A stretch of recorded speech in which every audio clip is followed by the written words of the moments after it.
Hello guys and welcome back to the Saints View, the channel for Southampton content for our match preview ahead of Friday night's massive game against league leaders Liverpool. It's a really good chance for us to dent the title hopes of some of our ex-players to get a little bit of revenge over them. Get straight into it. Let's start off with the reflection of our last game, a 1-0 win at the MX on Brighton. Huge result and definitely the game out of the two that would have affected us more if we'd won.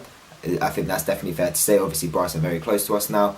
We're level on points. They've got the game in hand. We'll see what happens with their game in hand against Chelsea. But a huge result for us. A huge result. And the fact that Cardiff lost to Chelsea on Sunday made it even more sweet. We're 5 points clear of the relegation zone now. 7 games to go, so we're not going to be mathematically safe for a good couple of weeks still. But it puts us in the right direction, surely.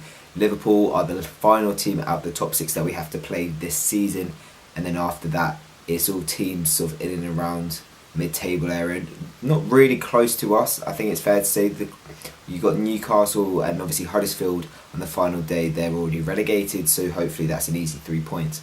But you got teams like Bournemouth, Wolves, teams who have really cemented a good bit of distance away from us, if that makes sense. Obviously winning at Brighton puts us in a really good position, and like it was before the international break, survival's in our hands and we just need to keep grinding out some results. This one's not too important. This game we just sort of play our football, see what we can do. But I think after this week we need to be looking to get some more wins. I think 2 more wins definitely will be okay, but I think we're definitely capable of getting another 3 or 4 wins. After Liverpool it's Wolves at home, and then after that we face the trip up to Newcastle with another home game against Bournemouth. So I think out of those 3 we could easily be looking at 7 points. But let's keep it focused on this particular game, one game at a time. Liverpool, Jurgen Klopp's Liverpool, they've been fantastic. They've been sublime this season, an absolute joy to watch. And I think this title race script has sort of gone to plan how it was looking to go over pre-season. Just a 2-horse race between Manchester City and Liverpool throughout. I mean, both sides have got plenty of points, where in the past their tallies would have been enough to win the league itself, but we've still got 7 more games to go. For Liverpool they've got 6, they've played 1 game more, and that is why they're on top at the moment. So at the moment it's in Manchester City's hands, and of course if we handed Liverpool a bit of a blow on Friday night, whether that's drawing or even beating them, their run is going to be completely different to what they thought it could be. Man City don't look like they're going to be dropping any points for the rest of the season, and of course Liverpool need them to obviously win the title. But if we're looking at this game in particular, I think the script's there to be written for us. Obviously they've still got a lot of ex-Southampton players, Van Dijk being the biggest one in my opinion. He's just been an absolute beast at the back. It's the Virgil we know as well, and I think some fans are still salty about how he left us. I'm a little bit annoyed still as well, but at the end of the day he was just too good for a team who were being managed by Maurizio Pellegrino. It wasn't fair.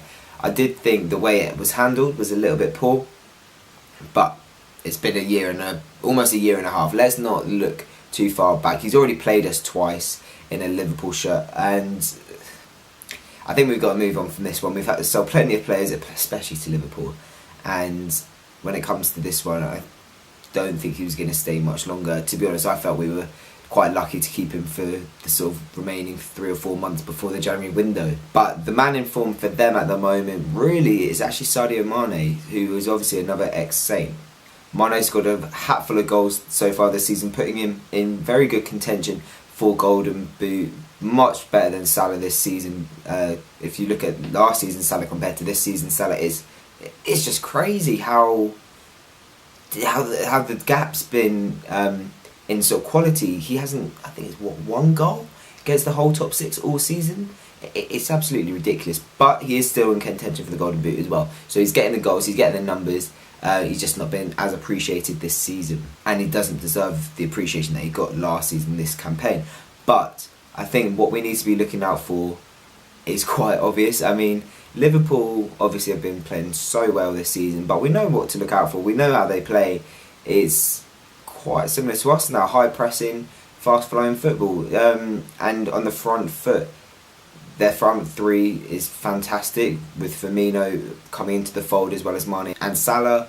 But even their midfield, some of them have been fantastic. I thought Gini Wijnaldum has had a fantastic season so far, and obviously at the back, well, there is just self-explanatory really. Having Van Dijk there is about worth 3 defenders just himself, and they look like they could be welcoming back Joe Gomez. I'm not too sure yet if it's too early for him, as he's coming back from injury for quite a while out. But Andy Robertson as well is a player I've really admired so far this season. His cross on Sunday, and we'll get into their game against Spurs in a minute. His cross for the first goal, oh my god, the amount of assists he's got proves that he's one of the best left backs in the continent. But let's go into that game. Liverpool 2 and Tottenham. Liverpool beat Spurs 2-1 at Anfield on Sunday thanks to a last minute own goal from Alderweireld, another ex-Saint. But it was just poor defending, poor goalkeeping first of all from Lloris, and Alderweireld, yeah, he could have done a lot better. But I think what we need to take out from the game is, in my opinion, Liverpool weren't actually that impressive. I thought Spurs gave them a really good game. Sissoko missed an absolute sitter.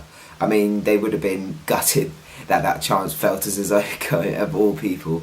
But I thought they played really well, made really good account of themselves, Tottenham, and were unlucky not to get something from that game. But signs of champions, absolutely. I mean, winning games when you don't really deserve to win.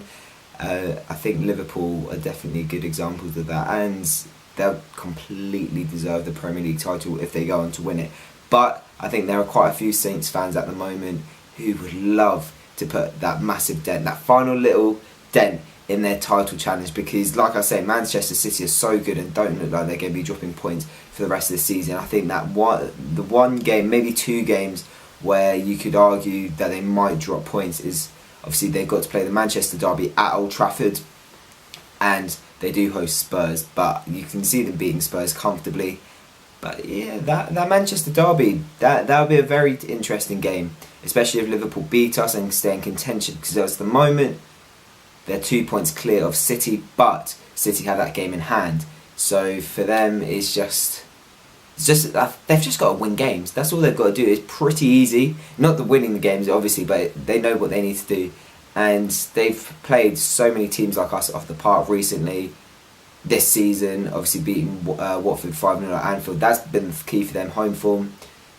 So we'll see. They've had a couple of draws recently and not too convincing performances against sort of lesser teams. They obviously drew 1-1 at West Ham, only beat Fulham 2-1, and Fulham have been conceding shitloads of goals.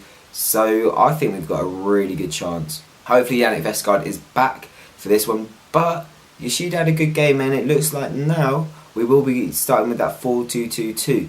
But I'm not convinced that we will go with that against Liverpool. I can see the back five being brought back in for this one, only because of the threat Liverpool possess.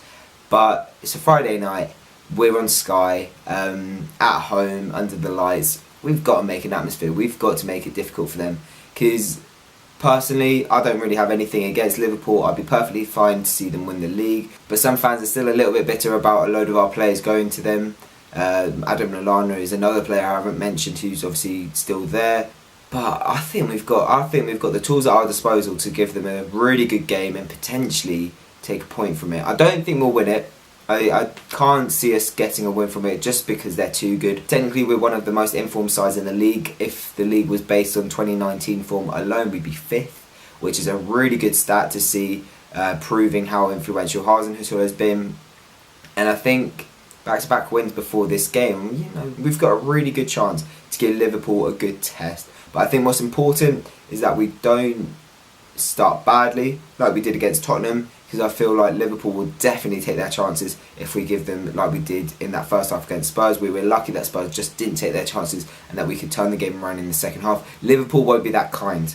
I think that's fair to say, that we have to be on form for the majority, if not 100% of the game, if we want to take anything from it. But it also seems like the players are ready. They're not feared by Liverpool. They want it. And I think some of the old players who've been there for a while, like Bertrand, Yoshida, they'll definitely want it more because of the sort of, I don't want to say rivalry, because I don't think it's fair to say that there's a rivalry, but definitely competition, because of obviously Liverpool taking a load of our players and that hoodoo over that. The only downside in terms of team selection that I'll just go into now, Tom will do a preferred 11 video which is out tomorrow, stay tuned for that. Danny Ings is suspended only because of his loan, because he's still Liverpool's player technically. He will become ours in the summer, as I've said multiple times this season, but still technically a Liverpool player, so ineligible for this one, meaning that we're going to have to start Austin or Gallagher up front, and I'd personally take Gallagher, but let's leave Tom to make that decision for us in the preferred 11 video tomorrow. And to wrap up, I'm going to go with a score prediction. I don't know why, but I've got confidence for this one. I'm really looking forward to it. I don't mind if we lose to them. Obviously, if we get battered, that'll be a problem because it'll affect our goal difference, and going into the final couple of games with the run-in, I think that if we were to lose a couple more games and our goal difference was to go down further, that could prove to be a point for the other teams around us. So hopefully, if we do lose, it'll be by the single goal and it'll be okay. I think all the fans want to see is us having a go. I'll be really disappointed if we don't and we get played off the park. But if we get played off the park by having a go, okay. Because I look back at that Chelsea game, the 3-0 earlier on this season, do not do that. And okay, that was under Mark Hughes. We've got Hasenhüttl now. We will have a go. And yeah, I'm going to go for 1-1. I can see us slipping them up. I don't think we'll win, like I said before. I don't think we've got enough to do that. And I think they've got too much for us to be able to do that. All I want really is just Mane not to score. Any ex-Saint not to score. If Wijnaldum or whoever else, maybe Shaqiri comes off the bench to score for them, I'll accept it, but we can't have Mane scoring. And I've just jinxed it now probably anyway. So on Saturday or Friday night we'll look back on this and you'll know why Sadio Mane scored a hat-trick at St. Mary's. It's my fault. But thank you very much for watching, guys. If you have enjoyed this video, leave it a thumbs up, and of course subscribe if you haven't yet already. Leave your predictions for the game in the comment section below, and like I said before, we'll see you tomorrow for the preferred 11, and then hopefully Saints can pull it out of the bag and get something on Friday night. See you later.